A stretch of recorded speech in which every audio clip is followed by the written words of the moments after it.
Hey, welcome back to the Handlebar Garden. How's it going? We're going to talk about different mods we do for touring bikes today. Touring bikes only. So,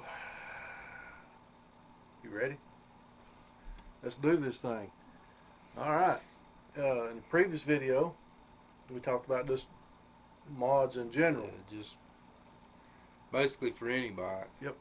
But when you're in the touring game, or I say game, there's a difference between a bike that you're just going to run down the road and grab a bite to eat or whatnot and come back. What most people call, years ago, they just called them a bar hopper. Or a close to home bike. Yep. Something. And a lot of people's got them in their garage. So you would treat it and have different modifications for it. Yeah. Versus what, you know. So in the previous video, agreed with handlebars. Yeah. You gotta have handlebars, especially if you're touring. No, you've got to be comfortable. You gotta have comfortable grips on the handlebars. Yep. And I've learned a long time ago. To me, it's not about keeping up with anybody, or well, that looks silly. That's this or that. Yeah.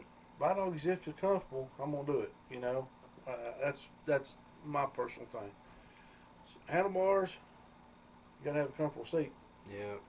You're gonna put 500-600 mile days on for several days in a row.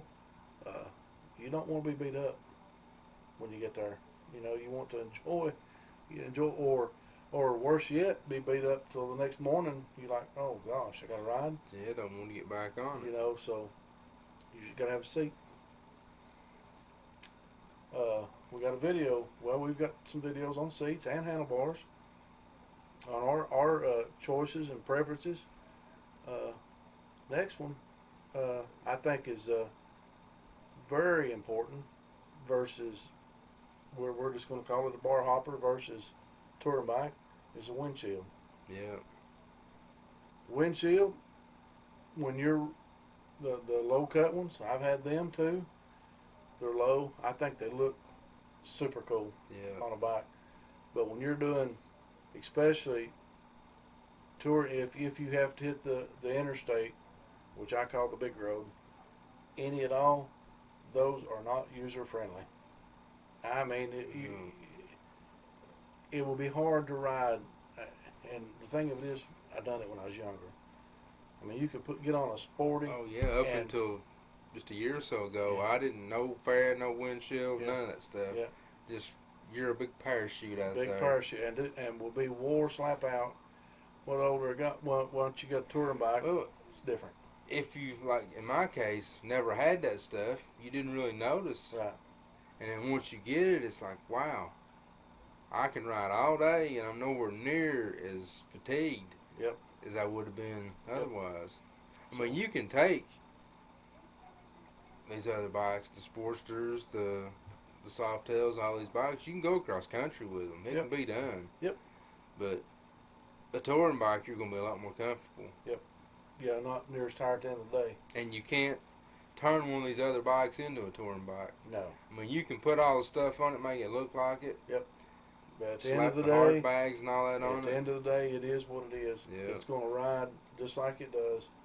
And, I mean, you can put hard bags on it. You can put a big old fairing on it. At the end of the day, the suspension, you can do what you want to. It's all about the frame, the engine. It's still what it was when it was born.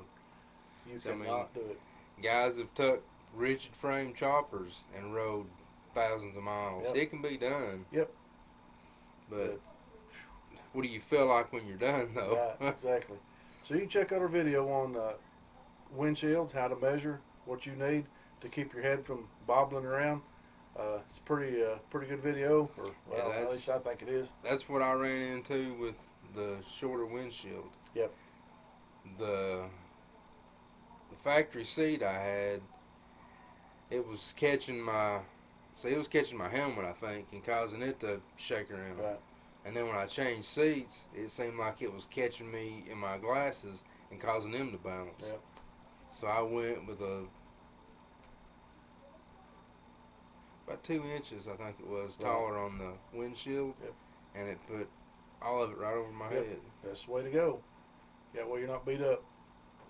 So, another thing too, a rider backrest.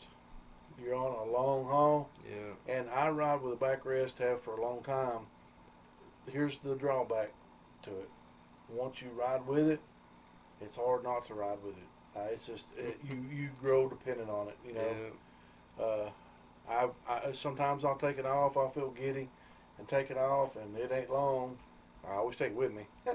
You know. So I'll usually put it right back on because you just grow dependent on it.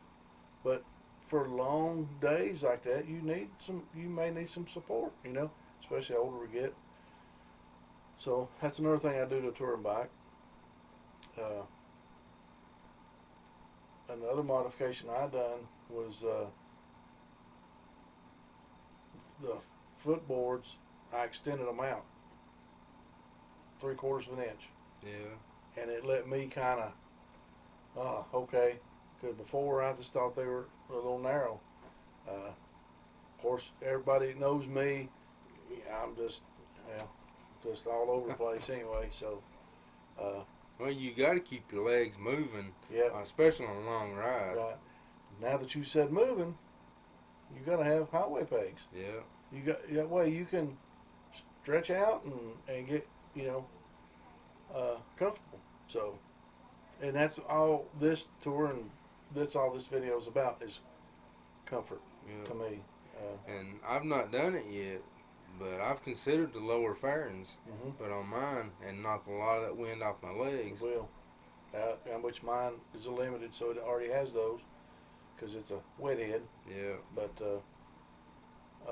I like them, and you can open it up and get some air. So other comforts. Cup holders. Yeah.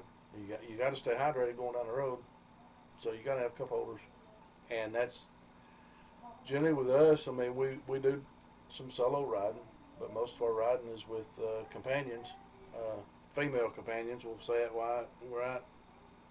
I don't know, but anyway, we're not getting into all that. But you got to have cup holders for everybody around, you know, or try to have anyway. And not so much a comfort, but kind of a necessity is having a phone holder on your handlebars. Yes.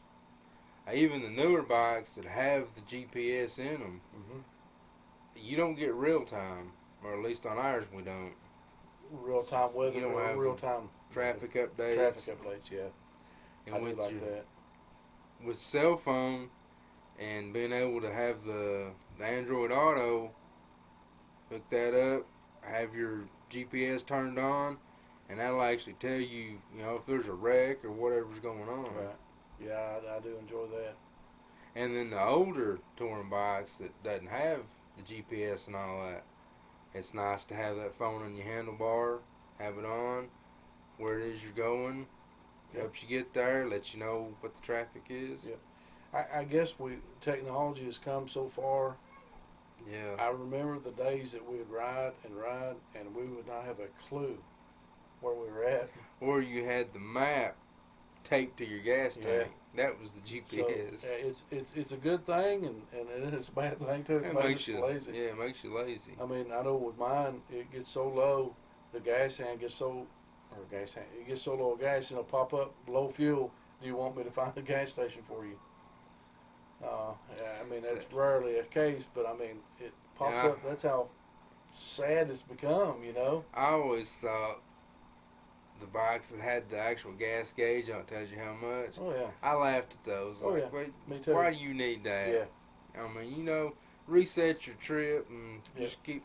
And now, like you say, you got a little light that comes on to tell you. And years ago, I did not believe in a reserve. I'm going to be hardcore here, and hey, I'm going because everybody way back when they didn't have petcocks. It was a line to come out. When it was empty, it was empty. And I run mine on reserve all the time. And then I ran out one time and walked a long ways. And I'm like, reserve is a good thing. and now it's gone beyond that. Yeah. I didn't have a gas gauge then, so think about these modern comforts, or you know, and heel toe shifter. Yeah. For a touring bike, to me, for my personal opinion, it is a necessity. I love heel toe shift. I've yeah, I don't know. I don't remember the last time I didn't have it. Yeah, it's been years. I like it. And as far as comfort for your feet, I've been running the footboards for a long time. Mm-hmm. Yeah. Yeah, you can't. It's hard to ride across country on pegs. Yeah. Well, even the passenger. Yeah, even the passenger. I've got the footboards for her too. Yep. Yeah, I mean, your passenger comforts are just pretty much as important for her it is for you. Yeah. Because if she's not comfortable, she's gonna let you know it, and you Well, can not tell. only that, but if she's tired and hurting, when you get to where you're going, she's not gonna feel like unpacking everything. Yeah. Especially if you're doing moto camping. Setting up the tent. Yeah. I want to do that. Hey, see there? Yeah, So you get your keep her passenger relaxed and comfortable. Yeah. So, yeah. Now, Maddie, my wife, she likes the tour pack. She likes that wrap around that The security. that security, because to be honest with you, she falls asleep a lot. So, because I can always tell because she falls awake, and it kind of freaks me out. She has, and there's a video on this install, and she done a review on her armrest. So that was a big game changer for her. She enjoys that, and then if she don't want to use those, she can set them to the side. So she's got the comforts, and I know Mike, when he first bought his bike, it didn't have the seat for a passenger. No, And that factory seat was. I don't know who came up with that design. yeah. I mean, as far as Oh, it looks cool. As far as the rider, it was fairly well comfortable. Yeah. I mean, it did feel like it had me pushed up a little too far, but it was overall it's comfortable. But for her, it was like humped up and sloped back. Yeah. It was. Yeah. So needless to say, that seat arrangement didn't last very long with them. So, That and then which they were kind of wide, but they were still pegs for the passenger. mm-hmm. I actually took those off and put them up on they call them engine guards? Mm-hmm. We always call them crash bars, Yeah. but yeah, I moved them up there and made highway pegs out of them, and then bought the footboards for her. Yep. It's the way to go. Suspension. Yeah, I've not done that yet. Well, I've added some suspension parts. I think I went backwards of what I was needing to do, but anyway, I am in the market looking at different suspensions right now. Well, rear suspension. I'm not really too worried about the front right now. Yeah. Well, what I like about ours, you can actually, it's got that knob that you can adjust it, stiffen it up, soften it. Yep. So you got some play there with it. Right. And see, with the Limited, it comes with 13-inch shocks, okay? And you can adjust them. And then a friend of mine pulled up and bought a bike, a Road Glide special, and I looked at the stance of it. It was setting lower. Well, I looked at his shocks, and it's the same style shock, but it's the low, which are 12-inch. So I got some 12-inch shocks put on it, but that eat my ride up. I took an inch of travel away. Took an inch travel away. So right now, either I can I've still got those. I've thought about putting them back on in the spring, or for a winter project. Maybe we can video that how to or whatnot, and or another aftermarket brand. Haven't decided yet. So suspension. So that pretty much wraps up storage, you can never have enough storage. Yeah. You know, like on mine, I've got the lowers, and I've got them ordered, and when they come in, whatnot, we'll make a video on that. It's little pockets that we'll put on there, pop them little plates off, so you can't have enough storage, you know, for little knickknacks, glasses, batteries, you know, just. Well, a lot of people smoke, so there's Yep. extra cigarettes, lighters. So you can't have enough. You can't have enough. A couple cans of Skull or whatever. Yep. And the thing of it is too, like if you're riding like us and you take these week-long rides or whatnot, basically what you've got for your, now I'm talking about the rider, the dude, you've got one saddlebag. The tour pack and the other saddlebag and all the bags are hers. So you're kind of, so anything that you can have for you, it's a good thing. I mean, our tour pack has a luggage rack on it, and if it didn't have a luggage rack on it, that would probably be one of the first things I would put on there, because we store stuff on top of it. And our leathers, generally in the summer, because we usually don't get home till after dark, usually our leathers are rolled up on that rack for just in case it's later. Because believe it or not, it gets cold after sundown. You know, after you rode all day in the sun. So. Well, it does here, East Tennessee and up into Kentucky, Virginia, North Carolina, around that area. Yeah. Yep. You get up in the mountains, it does. Here's another modification just thought of. If you've never had them, you're not going to miss it. But if you've had them, you'll not do without them. Heated grips. I'm spoiled. I've never had the heated grips. Man, oh man, they are just so. Just when you're a little bit chilly and you don't want to put gloves on, getting late in the evening, you click that thing on, and man, and even when it's real cold and you got gloves on, it perks you up. You know, it's like putting clean, fresh socks on. You know, it makes you feel alive again. So. Anyway. Well, while you're on grips, the cramp buster or throttle rocker, whatever, all different brands. Yep. So I've run the ISO grips for years, yep. And they've got where it just bolts right on the end. Yep. Yeah, I've got that on mine too. I like that.